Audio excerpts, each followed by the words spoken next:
ইন্টারিমের জন্য অত্যন্ত লজ্জার, যারা আমার হাদি ভাইয়ের বিচার করতে পারে নাই, বরং হাদি ভাইয়ের বিচার চাইতে গিয়ে আজকে তার স্ত্রী সহ আমার ভাইয়েরা আহত হয়েছে। এই লজ্জাজনক বিষয়ে ইন্টারিম কিভাবে দেখবে? আমরা দেখতে পাচ্ছি জুলাইয়ের হিরো ওসমান হাদির বিচার করার পরিবর্তে এই স্বরাষ্ট্রমন্ত্রী জুলাইয়ের সাথে গাদ্দারি করে আমাদের ভাইদের রক্ত ঝরিয়েছে।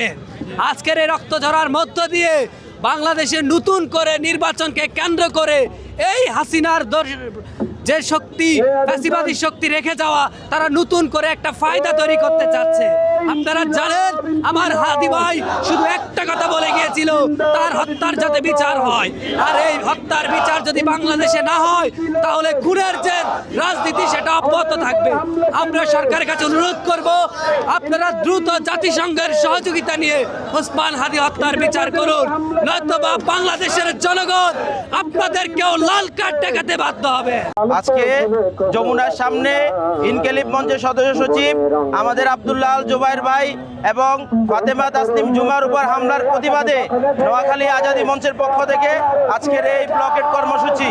আমরা ইনকিলাব আজাদী মঞ্চের পক্ষ থেকে ইন্টারিম গভর্নমেন্টে বলতে চাই, আপনারা যদি এই হাদি হত্যার বিচার নিয়ে আর বাড়াবাড়ি করেন, আপনাদের গদি নাড়াতে আমরা ঐক্যবদ্ধ হয়ে যাব আবার বাংলাদেশ।